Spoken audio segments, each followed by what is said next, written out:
Welcome to the Earn More, Stress Less podcast with me, Caro Sison. This podcast is for self-employed business owners just like you, who really want to grow their business and become successful and profitable, but without all the stress and hassle. I want to share my 30 years of business experience to show you how simple it can be to earn more money and how you can get organised without needing a business degree or any other qualifications. I'll be talking about the easy steps that you can put in place right now to start earning more money today and to help you get the business that you deserve and dream of. Without further ado, let's get started. This week's podcast is sponsored by Pocket PA, helping self-employed business owners to get organised, understand their finances and do their accounts all in one place using a powerful online tool. If you're serious about making a profit and having a successful business, then using a simple digital web app like Pocket PA is the best way to grow and scale your business. Visit pocketpa.com for more details and start managing your money like a pro today.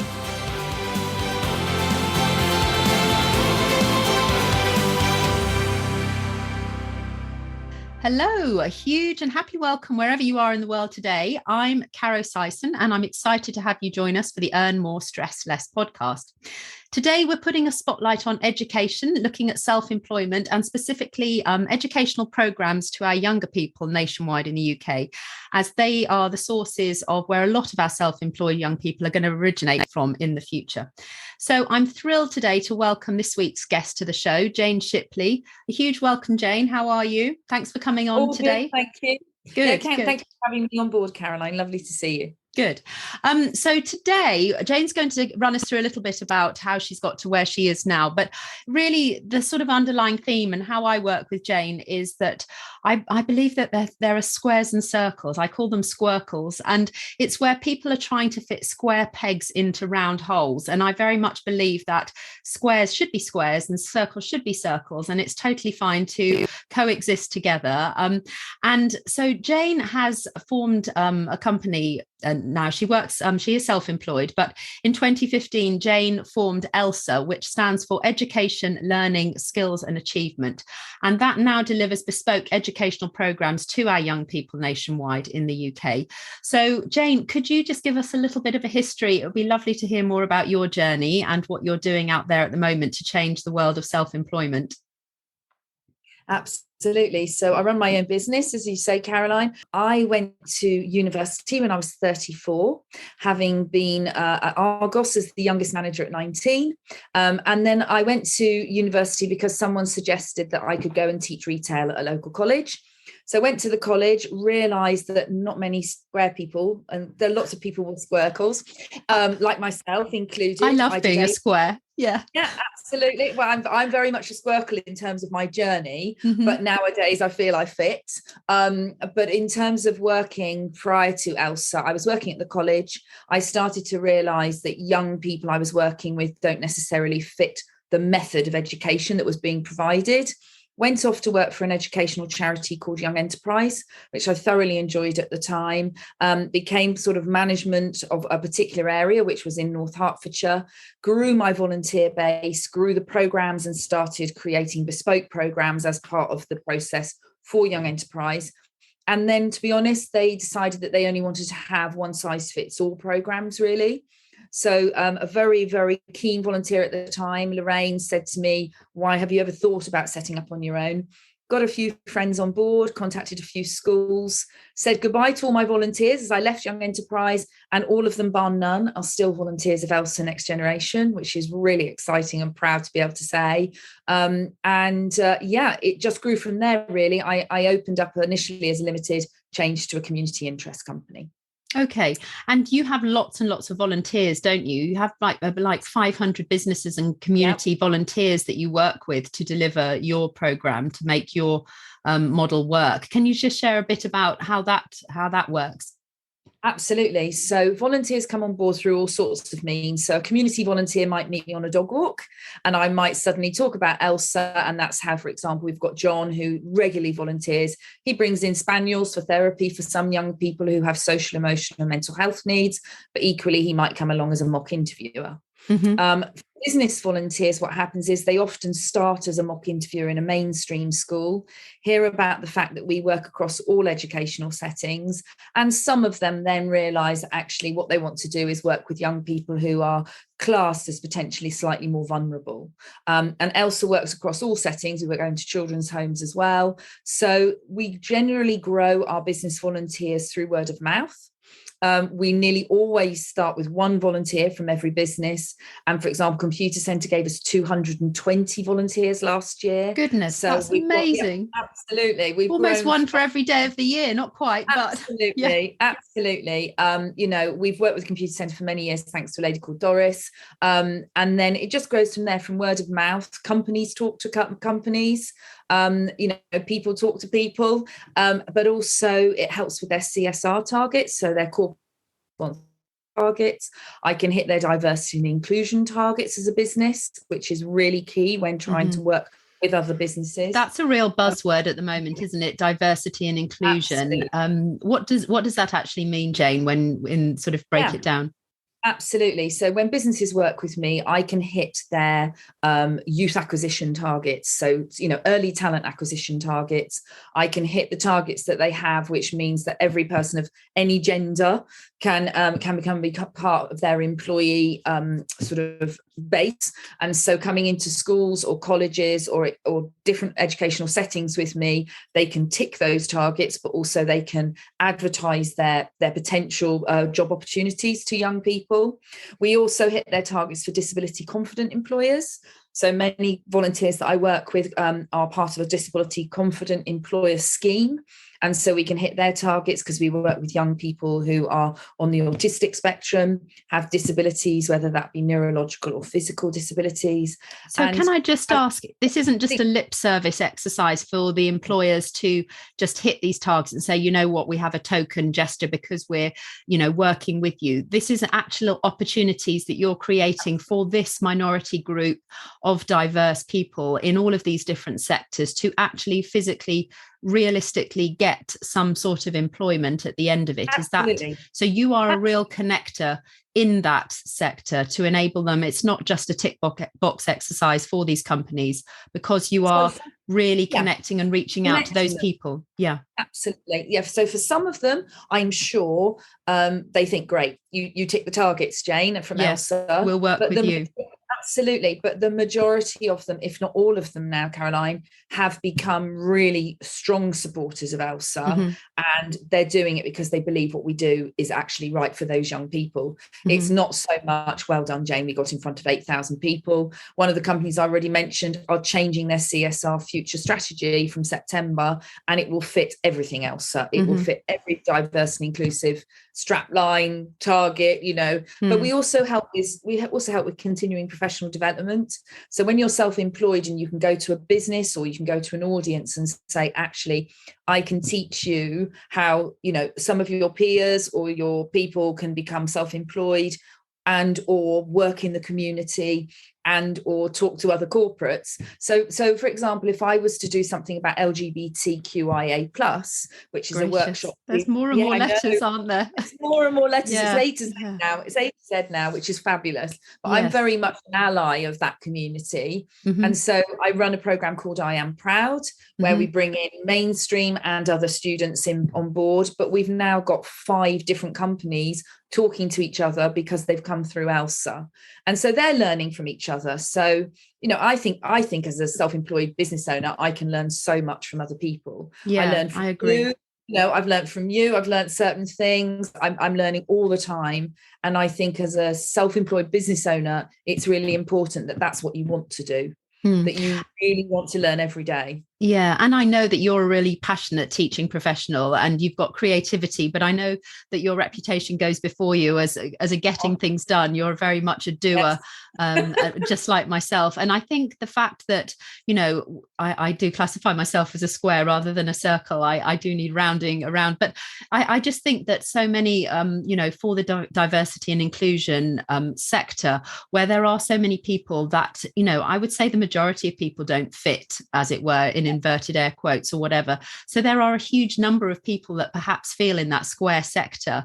And the fact that you're marrying them up, not to make them into a circle, but to actually say, you can work side by side, and there's so much more richness that we can bring to people's horizons and workspaces by bringing this sector into the marketplace and encouraging them, to be excited to work in that way, because I think, people have been conditioned to actually fit in. And I actually think people should be celebrating their differences and their diversity to actually, that uniqueness is what we specialize in when we're self-employed, because people are choosing us not just on price, but on the offering that we give based around the whole package of who we are and what we stand for, our values, and, all of those things which make up our uniqueness. And so I don't want to see the squares being pushed into, circles. I think that's the beauty of who they are.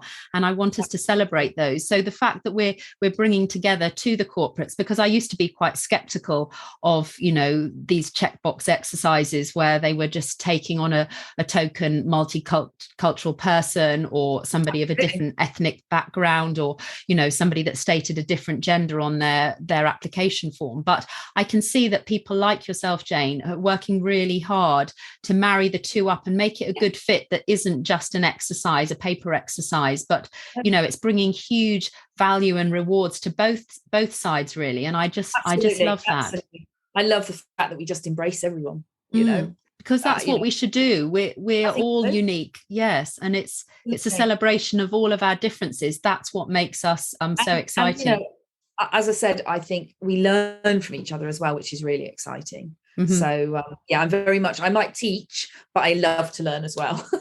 Yeah. No, I get that. And what do you love about being self-employed yourself? What are the richnesses that you find is just irreplaceable? What don't I like? Okay, yes. So what I love is seeing other people, particularly young people, in front of me grow visibly in front of me, I think. But being self-employed, to actually know that when I get up out of bed in the morning, I have a reason, if that makes sense. A purpose, yes. Purpose. And Jack Parsons is a great leader, and he's part of, he meets lots of MPs. He's a young lad who is incredibly dynamic, and he set up his own business called the Duvet Flip. And sorry, Jane, just stop there. Sorry, we lost the connection just a moment. Could you just go back and recap that from who that chap is? Absolutely. So Jack Parsons is part of a very large youth forum network in particularly in London, but across the UK, meeting with the government, a very young, dynamic young man who understands that not everyone is going to have the best chance all the time, but he's got a lot of employers on board. And Jack has a saying called his duvet flip. And I totally believe that ELSA Next Generation is my duvet flip. Gosh. It is my absolute reason for getting out of bed. I pinched it from Jack. I'm proud to say that. I'm quite happy to say that. That's what I do. That's why I do it. It's a really good reason for getting out of bed. Every day I see something I do, whether it be an email that comes back saying, Jane, thank you so much for this. I've literally just sent an email about a young lad who came to a school recently, met the Navy on the day, and is now going to come for work experience with the Army next week. They support ELSA, for example, the two armed forces, and he's going to apply. Now, a year ago, he had no idea what he wanted to do. He's an excluded student. He's already feeling pretty hard on himself. That's a huge outcome. And so my email, I haven't even been in the school today and I'm still smiling. It's still a duvet flip. That's the reason I do it, really. I think there are, I mean, I'm talking with you on Friday this week, where I'm coming in to talk to over 200 of your students just about self-employment and that sort of thing. I'm so excited about doing that. Super nervous because I know my knees will be knocking, but I love the opportunities that we get to speak to young people doing this sort of thing, because I think there aren't enough conversations at the moment going on in schools to talk about those that perhaps aren't excelling academically. And, you talked and touched on those that have been excluded. Those numbers are increasing. We have more mental health problems being sort of recognized and being delivered, I think, through, society and social media. those sorts of channels. We've also, recognizing a lot more neurodiversity in our communities and schools. And, I think there's a growing sort of evolution of kids that are coming through the system where they may not be academically classified as book smart, and they may disengage. And obviously where teachers' resources are spread very thinly, they don't always have the capacity and the time to be able to deliver individually to all of those individual students. And when they do drop off and they disengage, and perhaps they haven't also got the support at home to give them that great head start in life that everybody hopes is available to all of us, it isn't. And I just feel I don't want these kids dropping through the gap and them thinking that because they're not going onto this trajectory of university and further education, and because they haven't been told at school that they're going to amount to anything much, that they then disengage. And you talked about the young lad going into the forces. I feel that there's often a real crossroads for some of these students where they could get their life on track, or it could go in a completely opposite direction, in my experience, where they could go down a different pathway, potentially into a life of perhaps crime and getting on the wrong side of the law, because they feel lack of opportunity, lack of fitting in, lack of role models and people to support them on their journey, feeling that perhaps nobody understands them. And I'm really passionate about trying to reach those people before they get to that fork in the road, to instill that confidence, to say you absolutely matter, and we have avenues for you, exactly like you offer, Jane. And I wish there was a Jane in every school. And I know that I can only sort of support you from the fringes, but I want to reach that message out to enable people to know that there are adults in and around that have belief in these young people, wherever they come from in their background, and that every person has potential. And that was one of the reasons that I made Pocket PA in the first place, was to offer a huge opportunity for young people moving straight into self-employment right at the get-go, like my son and daughter did, because they didn't have any formal education at school in order to be able to understand what was involved in working for themselves. And it wasn't that they didn't fit in at school. They had a huge friendship group and those sorts of things, so they certainly they kept their head down. They weren't in trouble at school particularly, but I know that they weren't at the top of the class. They weren't being channeled onto further education and stuff. So I really want self-employment to be on the horizon, or apprenticeships, those sorts of things where we are sort of those opportunity points for people to be able to do that sort of thing. And that's huge reason why I support your scheme, Jane, and what you do. As I say, there should be a Jane in every school. What sort of messages are you going into the schools to give and deliver in that vein about self-employment? Okay, so by law, or by the Gatsby benchmark, so every school nowadays has an Ofsted rating, and obviously people go in and they look at how the school's doing. But there's also something called the Gatsby benchmarks, which comes through the careers institutes out there, and it would affect an Ofsted. And the Gatsby benchmarks say that from the year 7 child, so a 12-year-old, must meet one employer every year. And there are other things like they must have meaningful encounters with employers. They must know about the local labour market information. They must know where they could go to get career support and everything. That didn't used to really happen in every school of the land. It's certainly coming in now much more, but also they have to give impartial careers advice. So, for example, I was sitting with some young people yesterday, and one of the ladies, she's left university. She's had some trauma happen at home, so she's come home to be a young carer. But she's frustrated because she's got an £18,000 debt, having gone to university, because that's all she thought she was able to do, because that's the way she was guided. She's an academically bright young person, so she's able to go to uni, but she's not even got a degree now because she's had to come out. And she said to me, "You're self-employed, Jane, how much do you earn?" I did share with her that I haven't had a salary for many years until recently, but wow, it's been worth the journey to get there. But also, we have to give impartial advice to all young people. We shouldn't be saying it's only the route to university, it's only the route to an apprenticeship. So I take in volunteers, I take in businesses, I take in people who can tell their career story. As you know, I ask for people to make videos to say, you know, maybe sit with a young person in a children's home, or maybe sit in an excluded centre where the children really do feel that although they're not getting the right attention, any attention might be right. Mm-hmm. So, for example, they can get into grooms or gangs just like any young person can, but any attention sometimes is better than no attention. Sure. So if I take in someone like Cadent come in and they dig the roads when we have a gas leak, but they come in and talk about the apprenticeships that they offer. You know, we've got people coming in from Tesco's who have got graduates coming in. So yes, they've been to uni, but some of them have started as shelf fillers. You know, it's fine. I tell everybody you're on your own path. Mm-hmm. I tell everyone you can start when you want. Yes. But I do definitely bring in the fact that I'm an entrepreneur. I decided to become my own business, you know, not many years ago. I'm 55 now. So what was I, 48 maybe? It was a bit of a gamble. Mm-hmm. It's still a gamble. You know, Mm-hmm. I still, particularly during furlough, you know, we had no income coming in at all. But actually, furlough for myself and the pandemic for myself has made me rejig where I want to go with my company.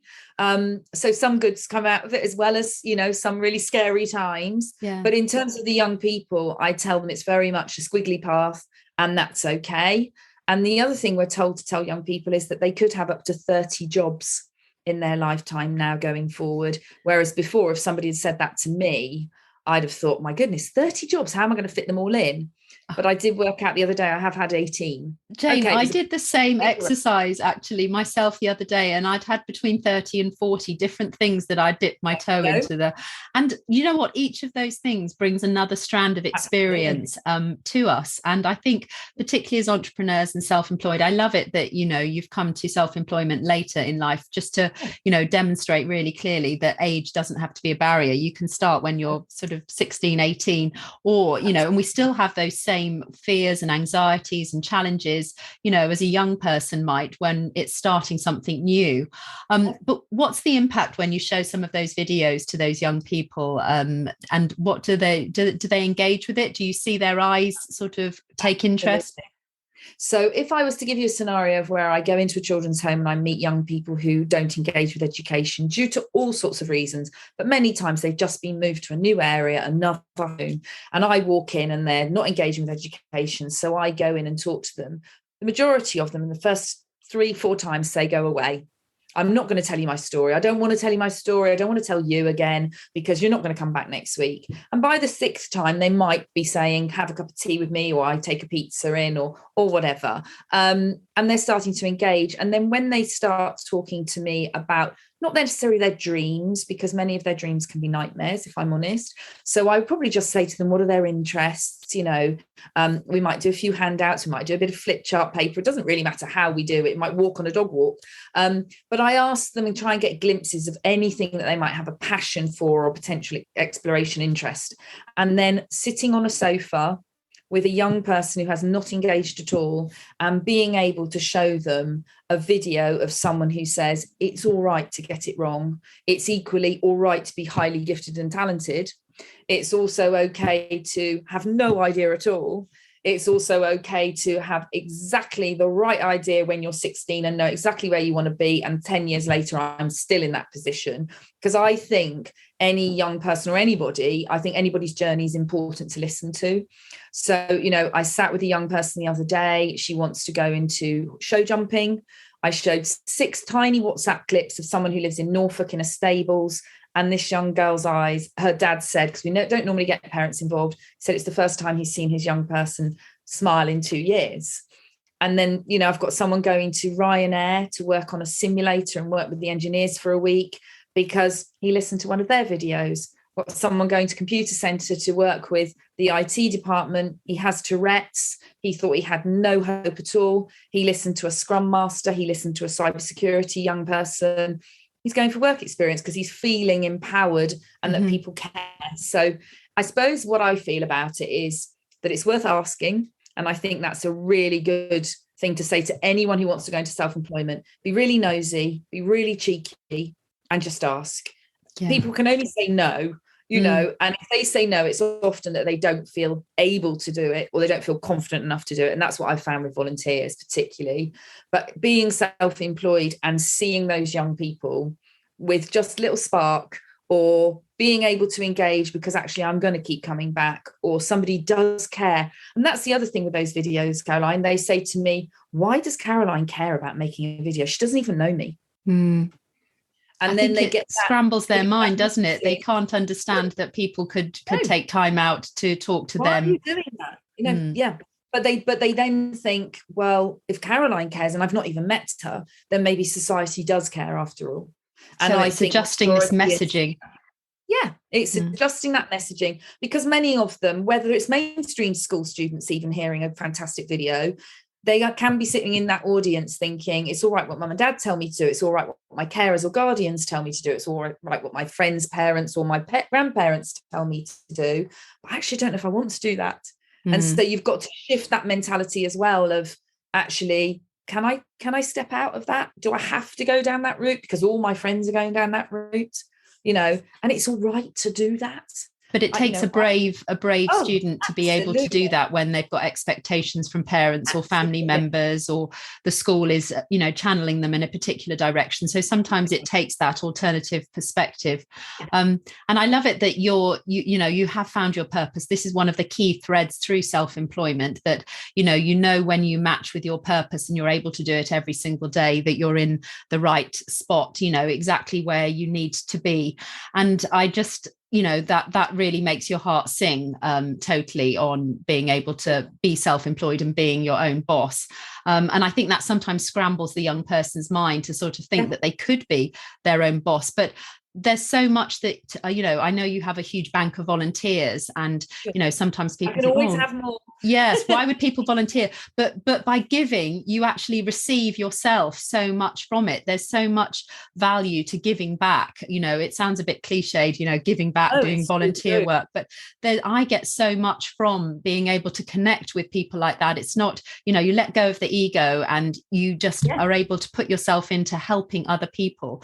And there's something really nurturing for my soul. I feel quite self-indulgent when I get to do it. For our mental health, isn't it? It's fantastic for our mental health. I go to businesses, it's fantastic for their staff's mental health. It's fantastic for the young people's mental health that they meet. So it's a real leveler, I think, and it really puts your day back into perspective. And I know, as self-employed business owners, we are all, with a gazillion things that we're doing every single day, and we think, oh my goodness, I could never find time for volunteering but I think that it's actually a really nurturing part of, if you do, think that your own mental health might be sort of on the edge, or you're feeling near to burnout or something like that as a self-employed person, I think it's really important to step back and think of some of the things that could fill your cup up a little bit more.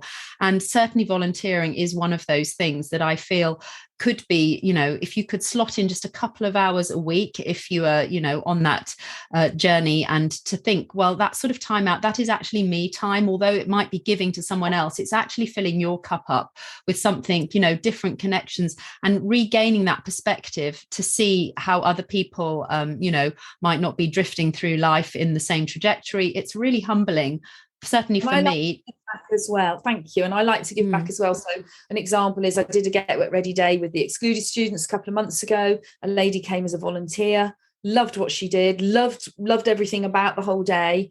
And then I said to her, how about making a workshop for me for an event on Friday, which you're attending? And so I'm paying her to facilitate a workshop for me.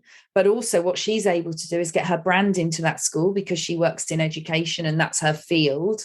And she's self-employed, and she's helping me. She helped me. So it's another win-win for everyone, because actually her name is now in that school. If she's in front of over 1,200 young people because a leaflet might be dropped into someone's bag, or an e-doc or what have you, I mean, for her, it's amazing. For me, it's fantastic because she's meeting all the young people about entrepreneurship, but also she's getting a great deal out of it as well. So it's absolutely fantastic for all of us involved, really. Yeah. I think volunteering And I love it how, different age groups as well working together gives a totally different perspective, because creativity is often sparked through fresh ideas when that was one of the, dramatic things, I think, that working from home, where people were in isolation, they weren't bouncing ideas off people. And as self-employed business owners, we are working quite often, single-handedly, solo in our own workspace or wherever it is we work from. So there isn't that sort of camaraderie and team sort of building that we have in a corporate workspace. So as a solo business owner, to have that opportunity to network and to have younger people in your space, or sort of people and with different work levels of experience, because I know you work with some corporates coming in to talk with the students. It's just a really good nurturing ground for your own self-employed business to actually firstly have the networking opportunities, but secondly to open your mind up to thinking how it could impact on your self-employed business, because those are the ideas and those are the times when creativity is often sparked, when you're in those situations. And I love surrounding yourself with knowledge and opportunities. And I think collaboration for me is what makes the world tick, if I'm honest. Yes. And I do also think, as a self-employed person, if you can get mentors, I think they are vital. I've got 2 directors who have been incredible mentors over various years. Roma, I met through the University of Hertfordshire scheme. She came on board during COVID. Wow, changed quite a lot of my mindset during COVID, because she came with a business brain rather than me just thinking I knew what I was doing. I've got a director who sort of levels me a bit and says, right, he's a business mentor, business coach, and says, right, have you got 36 things in your diary that day, Jane? You probably need 12 or whatever. And then I have directors and ambassadors who promote what I do, but equally, shout out when it's appropriate. So we've just won an award, for example, with the Careers Development and Institute, which is really exciting. Fantastic. So I know we've won a UK award, which is hugely exciting. And they're now like, right, how can we get that brand out there? Because ultimately all the young people will gain from that. So yes. I think my mentors have made a huge difference to my business. I think that's really valuable for self-employed people, if they are able to sort of widen their network, to have mentors or coaches to help and support them on that journey. Jane, it's been absolutely fascinating. I'm really excited for all of the projects that you've got going.